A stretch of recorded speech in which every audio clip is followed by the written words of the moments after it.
La langue est enflammée par l'enfer et elle enflamme tout le cours de la vie. Jacques 3,6. Combien peu, nous, enfants de Dieu, nous prenons garde à ce solennel avertissement. Tout en renonçant à la vie naturelle pour qu'elle soit crucifiée, il est possible d'aller à l'encontre par l'usage que nous faisons de la langue. Le Seigneur nous avertit que nous devrons rendre compte des paroles vaines que nous avons prononcées. Par tes paroles, tu seras justifié, par tes paroles, tu seras condamné. Paroles inutiles, paroles de mépris ou de condamnation, superfluité de langage, tout cela procède du malin.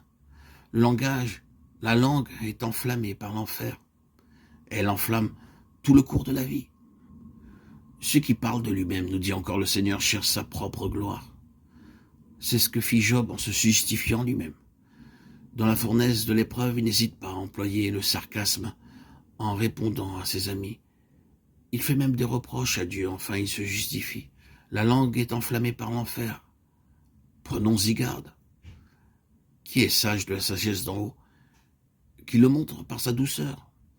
La sagesse d'en haut est pure, pacifique, conciliante, pleine de miséricorde et de bons fruits. Le service du martyr sommeille en tout fidèle qui a accepté d'être crucifié avec Christ. La souffrance du martyr est la plus puissante des forces d'ici-bas.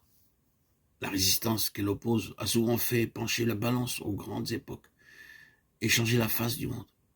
La souffrance du martyr est manifestement le suprême service. Par sa force, des religions, de grandes causes, des civilisations ont remporté la victoire. L'amour du martyr garde ouvertes les veines les plus riches de notre nature. La somme de puissance que dépense un organisme est le corollaire ou l'équivalent de ce qu'il a puisé extérieurement à lui-même. Il est hors de question que la puissance du martyr en ce monde soit l'équivalent de la puissance du calvaire qu'il reçoit de l'invisible au-delà. Jamais la vie du Christ glorifié n'est communiquée avec plus de force qu'au martyr. Et jamais elle n'est reçue avec plus d'amour, plus de vigueur que par lui.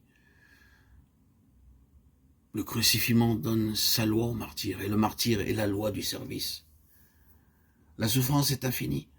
Elle peut être d'ordre spirituel, moral ou physique, ou bien être à la fois tout cela, à des degrés divers. Quand le racheté s'est donné à Dieu afin d'être rendu conforme au Christ, le Saint-Esprit établit sur lui une sorte de discipline.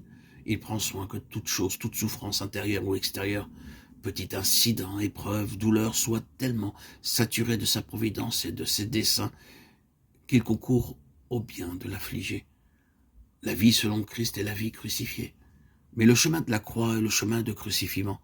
Douleur, épreuve, mystérieuse, inexplicable, souffrance très grande. Si la croix n'est pas cela, elle n'est plus qu'un mythe, un sujet pour poète, lequel convient aux profondeurs superficielles et frivoles, mais pas aux véritables compagnons de Jésus.